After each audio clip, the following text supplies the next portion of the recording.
Hey there, I'm LioConvoy. It's TMNT month on the channel, and I figured I'd take the opportunity to review some of the more recent stuff and older stuff. Today, we're doing the latter.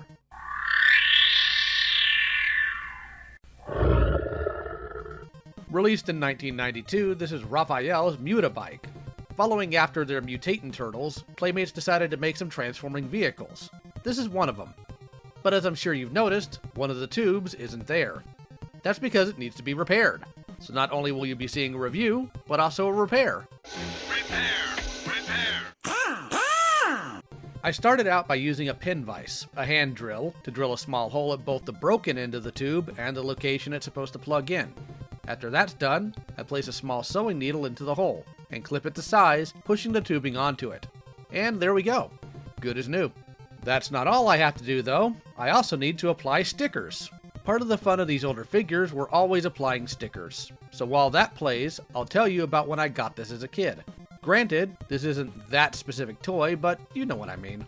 I can't remember everything, but for some reason in 1992, we were on the road with our parents at the time and were staying in a hotel. For some reason, my siblings and I were really distressed. So my old man decided to find the nearest store and pick up something for us. And for me, I got the Muta-Bike. It's a very silly thing, but it's fun. Now, with this vehicle stickered up and repaired, we can move on to... The sculpting on this is very good. It absolutely communicated that this is a type of dirt bike.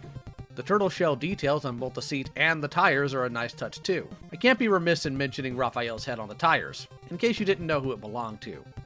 Older turtle vehicles had details and sculpting that made it look like it was actually cobbled together by junk parts you'd find lying around. But 5 years into the line and those details are mostly missing now. The only holdover from that is the toaster in the back. Which leads us to... It comes with 2 toaster pizzas, with toppings on both sides. Because why not? They can be stored very easily on the side of the toaster using this peg. It also comes with some sort of rubber band. It's not listed in the instructions its purpose, but other turtle fans have told me it's to act as a seatbelt for the figure if you want it to. But you really don't need it. It rolls. Because it's a bike. You can also load the pizzas into the toaster and try to launch them with the mechanism, but it doesn't work that well. Seems to be kind of an afterthought.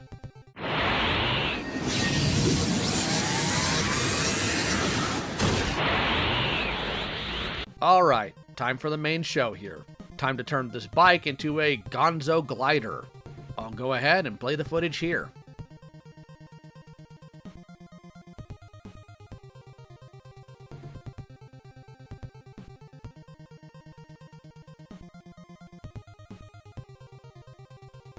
And there it is. Now, as goofy as this bike looks, it's pretty snug. The tabs at the top for the glider wings aren't the strongest, so just keep an eye on them when you fiddle with it. It's not the most functional in design compared to a real glider, but it sure is neat as a toy.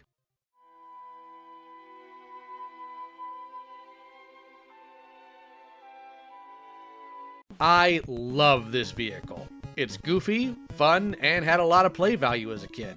I got this for around $40 on eBay, and that's where you'll have to go if you want to get one on your own. Unless you're lucky and find it at a local toy show.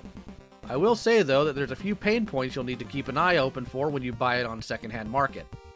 First, make sure the tubes at the front are intact, or at least able to be repaired easily. There's also no propellers in the back of the glider. The plastic is thin and prone to breaking. So keep this in mind. Thanks for joining me for this review. If you want to support me, links to my Patreon and channel memberships are in the description. So is a link to the community Discord. That's it for now. Take care.